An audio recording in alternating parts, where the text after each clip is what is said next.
Okay guys, तो इस question को सॉल्व करते हैं। इसमें देखते हैं कि क्या यहाँ पे ये बोल रहा है। ठीक है, तो देखो थ्री फोर्सेस कौन कौन से हैं। F1 that is 10 newton, F2 that is 8 newton and F3 that is 6 newton are acting on a particle of mass m which is 5 kg। मतलब एक तीन फोर्सेस है जो कि एक पार्टिकल पे एक्ट हो रहा है, मतलब लग रहा है, और उस ऑब्जेक्ट या पार्टिकल का जो मास है 5 kg है। ठीक है, तो देखो क्वेश्चन को जितना पढ़ो उसके बाद थोड़ा डायग्राम बनाना है कि क्वेश्चन को।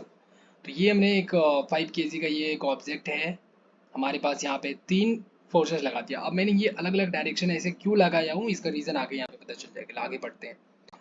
इसमें बोला कि the forces F2 and F3 are applied perpendicularly so that particle remains at rest.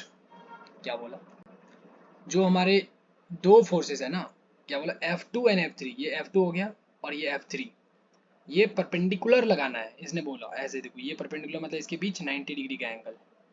ठीक है, okay. So the particle remains इतना। If F1 is removed, F1 को अगर हम रिमूव कर देंगे तो एक्सेलरेशन ऑफ द पार्टिकल, देखो यहाँ पे एक चीज, पार्टिकल रिमेन्स रेस्ट, यहाँ पे जो बोला है F1 F2 are applied perpendicularly so that particle remains rest. तो थोड़ा सा कॉमन सेंस लगाओ कि ये दोनों मैंने परपेंडिकुलर लगा दिया। ठीक है, अभी F1 F2 और F3 परपेंडिकुलर इस डायरेक्शन में लगाया। अभी अगर इस ऑब्जेक्ट को मुझे रेस्ट पे रखना है, मतलब इस ऑब्जेक्ट को कहीं भी जाने नहीं देना है, बस इसको रोक के रखना है, तो मैं किधर फोर्स लगाऊंगा। कॉमन सेंस से सोचूं, क्या मैं इधर फोर्स लगाऊंगा? अगर इधर फोर्स लगाऊंगा तो क्या ये ऑब्जेक्ट रुकेगा? नहीं ना, हमें फोर्स इधर लगाना होगा ना। ये इधर, ये बंदा इधर खींच रहा है, ये बंदा इधर खींच रहा है, तो हमें किधर खींचना होगा? हमें इस तरफ खींचना होगा जहाँ पे मैंने F1 लगाया है। कॉमन सेंस है। ठीक है, तो F1 हमारा, इसलिए मैंने इधर लगाया F1। ठीक है, F1 के बारे में इसने कुछ बोला नहीं है, लेकिन F1 ऐसे सोचना है। तो ये ऐसे लगाया हूँ तीनों अलग अलग डायरेक्शन में, तो जाकर के ये 5 kg अभी कहाँ पे है? रेस्ट पे है। रेस्ट मतलब इसकी जो वेलोसिटी है वो 0 है। ठीक है, नाउ आगे इसने क्या बोला कि F1 को अभी मैंने रिमूव कर दिया। देखो F1 को रिमूव कर दो भैया, अभी मुझे इसकी जरूरत, हटा दो। जैसे इसको मैंने ऐसे कट कट किया ना, ये जैसे ही हटा दिया तो क्या होगा? Acceleration of the particle is what. तो फटाक से ये क्या हो जाएगा? फटाक से ये इधर चलना स्टार्ट कर देगा ब्लॉक हमारा, ऐसे ही कुछ वेलोसिटी से चलेगा ना। तो इसने बताना है कि वेलोसिटी मुझे नहीं बताना है, इसने पूछा कि एक्सेलरेशन क्या होगा वो बता दो मुझे बस।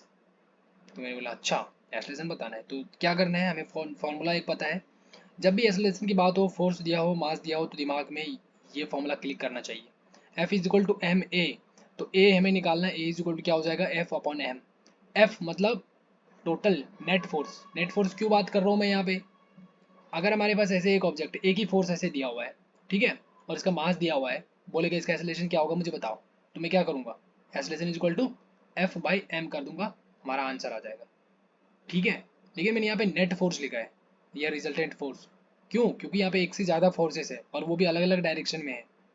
ठीक है, एक इधर लगा है मेरा और एक इधर लगा है, ये F2 इधर लगा है, F3 इधर लगा है। तो क्या होगा? इन दोनों का रिजल्टेंट निकालूंगा मैं। रिजल्टेंट मतलब इसका इधर रिजल्टेंट आएगा, इधर इधर की तरफ आएगा। कैसे निकालते रिजल्टेंट दो वेक्टर का? मैंने पिछले जो क्वेश्चन था उसमें बताया था कि अगर एक वेक्टर ऐसे होता है ए, एक वेक्टर ऐसे होता है बी, तो इसका रिजल्टेंट कैसे निकालते हैं हम? हाँ, इसका रिजल्टेंट हम निकालते हैं, हमारे पास थीटा दिया हुआ है, तो अंडर रूट, क्या बोला था मैंने, a square plus b square plus 2ab cos theta. ठीक है, लेकिन यहाँ पे जो हमारे F2 और F3 वेक्टर है, इसके बीच थीटा कितना है? 90 डिग्री, 90 डिग्री।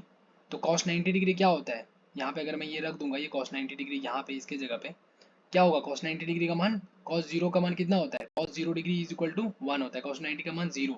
तो ये पूरा 0 अगर रखूंगा तो ये पूरा मेरा 0 बन जाएगा, ये वाला पार्ट, ये पूरा 0 बन गया। इसका कोई फायदा नहीं है लिखने से यहाँ पे, राइट? कोई फायदा नहीं है। तो हमारा क्या रहेगा? सिर्फ अंडर रूट ए स्क्वायर प्लस बी स्क्वायर रहेगा। तो इसीलिए यहाँ पे मैं ए और बी के जगह पे, यहाँ पे क्या है मेरा? F2 और F3 है, राइट? तो अंडर रूट क्या करूंगा मैं? F2 square plus F3 square करूंगा कि नहीं? हाँ, तो वही चीज़ मैंने यहाँ पे किया, देखो किया मैंने, एफ नेट निकाला मैंने। तो एक से ज़्यादा फोर्सेस थे, अलग अलग डायरेक्शन में था, तो हमें एफ नेट निकालना पड़ता है। एक फोर्सेस को हम कैसे कह देंगे कि ये वाला फोर्स ले लो या ये वाला फोर्स ले लो? दोनों का रिजल्टेंट जिधर आ रहा है वो फोर्स लेते हैं। तो ये दोनों में किया, यहाँ पे मैंने ये किया, इसका किया, ये सॉल्व सिंपल है। F2 का मान रखो यहाँ पे 8, 8 का स्क्वायर, F3 का मान 6 न्यूटन, 6 का स्क्वायर 64, 36 100 हो गया, और अंडर रूट 10 का मान, अंडर रूट 100 10 आ गया। ठीक है, तो ये क्या आ गया मेरा एफ नेट आ गया। और एक्सेलरेशन निकालने के लिए क्या चाहिए, एफ नेट अपन मास, मास हमें दिया है 5 kg, तो 10/5 that is 2 is the correct answer. समझ में आया? That's a very easy question. Okay, clear? Clear है, चलो